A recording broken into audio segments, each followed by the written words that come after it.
Hello അസ്സാം വലൈക്കും. ലക്ഷദ്വീപുകാരനാണ്. രാവിലെ തന്നെ ബോട്ടിങ് കയറി ഞാൻ പോണത് ബംഗാരത്തേക്കാട്ടോ. ഞാൻ മാത്രമല്ല, നമ്മുടെ ചേച്ചിമാരും അനിയത്തിമാരും എല്ലാവരും നമ്മളൊപ്പം ഉണ്ട് കേട്ടോ. ബോട്ടിൽ കയറുന്നതിന് മുന്നേ ഞാൻ കണ്ടത് നമ്മുടെ കുഞ്ഞു പെങ്ങന്മാരാട്ടോ. അവരൊരു ക്യാമ്പിന് വേണ്ടി വന്നതാണ്. എന്ത് ക്യാമ്പാന്ന് ചോദിച്ചപ്പോൾ അതിലൊരു മിടുക്കി കൊച്ച്. എല്ലാവരും മിടുക്കികളാട്ടോ. അവൾ കയറി വന്നിട്ട് അവൾക്കറിയാവുന്ന രീതിയിലുള്ള കാര്യങ്ങൾ എന്നോട് പറഞ്ഞു. തെളിനീരെന്നാട്ടോ അവരുടെ ക്യാമ്പിൻ്റെ പേര്. അവസാനം സാറിനോട് ഞാൻ കാര്യം ചോദിച്ചപ്പോഴാണ് സാറ് പറയുന്നത് കുട്ടികളുടെ പേഴ്സണാലിറ്റി ഡെവലപ്പിങ്ങിൻ്റെ ഭാഗമായിട്ടാണ് ഈ ഒരു ക്യാമ്പ് എന്ന്.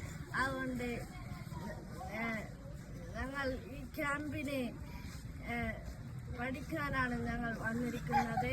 അതുകൊണ്ട് ഞങ്ങളുടെ ഈ ഒരു ക്യാമ്പിൻ്റെ പ്രത്യേകത ഇതാണ്. നന്ദി, നമസ്കാരം.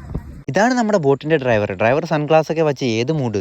ഞങ്ങൾ നേരെ പോയത് സാൻഡ് ബാങ്കിലേക്ക്. അവിടെ ചെന്നിറങ്ങി അവരെ ഫോട്ടോസും വീഡിയോസും നമ്മൾ എടുത്തു കൊടുത്തു. അത് കഴിഞ്ഞ് ഞാൻ ചെറുതായിട്ട് വ്ളോഗ് ചെയ്യുന്നുണ്ടെന്ന് പറഞ്ഞപ്പോൾ അവർക്കൊരു സന്തോഷം. അവരെ പെർമിഷത്തോടുകൂടി ഞാൻ കുറച്ച് വീഡിയോസും എടുത്തു. ഞങ്ങൾ അവിടെ എത്തുമ്പോഴേക്കും ലോ ടൈഡിൽ നിന്ന് ഹൈ ടൈഡിലേക്ക് വരുന്ന ടൈം ആയതുകൊണ്ട് അത്യാവശ്യം കുറച്ച് വെള്ളം ഉണ്ടായിരുന്നു. ഞങ്ങൾ പ്രതീക്ഷിച്ച പോലെ അവിടെ എൻജോയ് ചെയ്യാൻ പറ്റിയില്ല. എന്നാലും നമ്മളൊപ്പം വന്ന അവരെ ഹാപ്പി ആയിരുന്നു. ഏകദേശം 10-20 മിനിറ്റ് കഴിഞ്ഞപ്പോൾ നമ്മൾ അവരെ വിളിച്ച് നേരെ ബോട്ടിലേക്ക്. അങ്ങനെ അവരെ ബോട്ടിൽ കയറ്റി സാൻഡ് ബാങ്കിനോട് ഭയം പറഞ്ഞ് ഞങ്ങൾ ഇനി നേരെ പോണത് കോറൽ ഗാർഡിലേക്കാണ്. ഇനി നമുക്കുള്ള പരിപാടി കോറൽ ഗാർഡിലാണ്. പോണ വഴിക്ക് ഒരുപാട് സംശയങ്ങൾ ഉണ്ടായിരുന്നു സീമ ചേച്ചിക്ക്. മുന്നിലിരിക്കേണ്ട രണ്ടുപേരും നമുക്ക് വഴി കാണിക്കാനായിട്ട് ഇരിക്കണം. കൈയൊക്കെ കാട്ടുന്നുണ്ട്, എന്താണെന്നറിയില്ല. അതിൻ്റെ ഇടക്കാണ് നമ്മുടെ അനുചേച്ചി. അത് കേട്ടപ്പോഴേക്കും ചായ ഉണ്ടാക്കാൻ നിൽക്കണ പുള്ളിക്കാരൻ പഞ്ചാര എടുത്ത് താഴെ വെച്ചിട്ടാ. അങ്ങനെ അവിടെ ചെന്ന് സ്നോർക്കലിങ്ങിന് ആദ്യം ഇറങ്ങിയത് ഈ ഒരു കൊച്ചാ. അങ്ങനെ ഓളം കൊണ്ട് നമ്മൾ ഒറ്റ വിടല്. ഇതിന്റെ അടിയിൽ ഒരുപാട് കാഴ്ചകൾ കാണാനുണ്ട്. ഇതൊന്നും കാണാതെ നിങ്ങൾ വന്നിട്ടും പോയിട്ടും കാര്യമില്ല. അങ്ങനെ സ്നോർക്കലിങ് കഴിഞ്ഞ് കയറി വന്ന അവളോട് സീമ ചേച്ചി ചോദിച്ചു, മോളെ എങ്ങനെ ഉണ്ടായിരുന്നു കാഴ്ചകള്? അവള് പറഞ്ഞു, അടിപൊളിയാട്ടോ, ഒന്നും പറയാനില്ല. അങ്ങനെ ഒരാഗ്രഹവും ഇല്ലാതിരുന്ന ചേച്ചീനെ എല്ലാവരും കൂടിയിട്ട് നിർബന്ധിച്ച് വെള്ളത്തിലിറക്കി.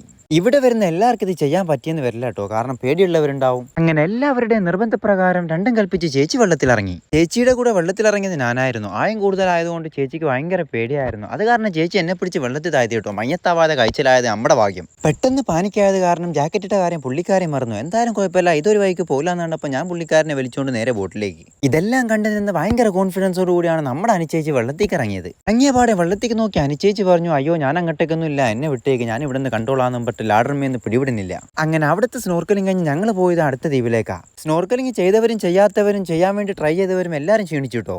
അടുത്ത ദ്വീപിലേക്ക് ഇറങ്ങുന്നതിന് മുന്നേ അവർക്കുള്ള ഫുഡ് നമ്മൾ കൊടുത്തു. ഫുഡ് കണ്ടതും എല്ലാവരും ക്ഷീണം മറന്നു. അവർ ഫുഡ് കഴിക്കുന്ന ടൈം കൊണ്ട് നമ്മുടെ ഡ്രൈവറുടെ മീൻ പിടിക്കുക കേട്ടോ. നമുക്ക് 5 മിനിറ്റ് കിട്ടിയ മീൻ പണിക്ക് ഇറങ്ങും. അങ്ങനെ അധികം താമസിയാതെ പുള്ളിക്കാരന് മീൻ കിട്ടി. ഇതിനെ നമ്മുടെ നാട്ടിൽ മെട്ടിയെന്നാട്ടോ പറയാറ്. നിങ്ങളുടെ നാട്ടിൽ എന്താണെന്നുള്ളത് കമന്റ് ആക്കിക്കോ.